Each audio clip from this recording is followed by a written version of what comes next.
ప్రధాని నరేంద్ర మోదీ సారథ్యంలోని కేంద్ర ప్రభుత్వం గూడ్స్ అండ్ సర్వీస్ ట్యాక్స్ ని అమల్లోకి తెచ్చింది. జీఎస్టీ రాకతో కేంద్ర రాష్ట్ర ప్రభుత్వాలు విడివిడిగా విధించే ట్యాక్స్లు తగ్గిపోయి ఒకే ట్యాక్స్ అమల్లోకొచ్చింది. అయితే పెట్రోల్, డీజిల్ ను కూడా జీఎస్టీ పరిధిలోకి తేవాలని ఎప్పటినుంచో డిమాండ్ వినిపిస్తోంది.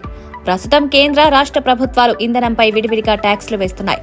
దీంతో ఒక్కో రాష్ట్రంలో ఒక్కో విధంగా పెట్రోల్, డీజిల్ రేట్లుంటున్నాయి. వీటిని కూడా జీఎస్టీ కిందికి తెస్తే రేట్లు భారీగా తగ్గే అవకాశం ఉంటుంది. వీటిని జీఎస్టీ పరిధిలోకి తేవాలని అంటున్న కేంద్ర రాష్ట్ర ప్రభుత్వాలకు దీనిపై ఏకాభిప్రాయం కుదరట్లేదు. తాజాగా దీని గురించి కేంద్ర ఆర్థిక మంత్రి నిర్మలా సీతారామన్ ఒక ప్రకటన చేశారు. 2025-26 ఏడాదికి సంబంధించి కేంద్ర ప్రభుత్వం ఫిబ్రవరి 1న వార్షిక బడ్జెట్ ని ప్రవేశపెట్టిన విషయం తెలిసిందే.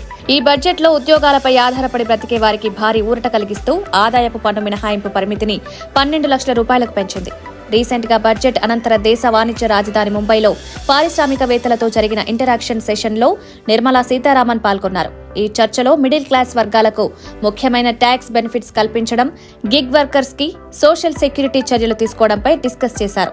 ఈ ప్రోగ్రాంలో నిర్మలా సీతారామన్ కొన్ని విషయాలపై క్లారిటీ ఇచ్చారు. దేశంలో ఉద్యోగాల కల్పనకు కేంద్ర ప్రభుత్వం కట్టుబడి ఉందని, ఆ దిశగా ప్రభుత్వం ప్రణాళికలు అమలు చేస్తోందని చెప్పారు.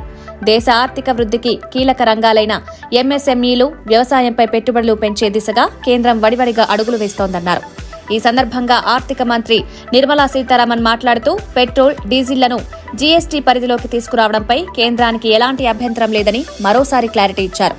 మేము ఆల్రెడీ ఒక నిర్ణయానికి వచ్చాం, కానీ రాష్ట్రాలే మిగతా నిర్ణయాన్ని తీసుకోవాల్సి ఉంది అన్నారు. అంటే జీఎస్టీ పరిధిలోకి తేవడానికి రాష్ట్రాలు సమ్మతిస్తే త్వరలోనే అది అమల్లోకి వచ్చే అవకాశం ఉందన్నమాట.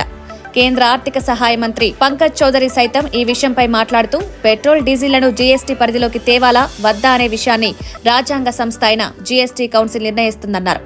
ఇందులో కేంద్ర రాష్ట్ర ప్రభుత్వాలుంటాయి కాబట్టి వారందరి అంగీకారం వచ్చాకే తుది నిర్ణయం ఉంటుందన్నారు.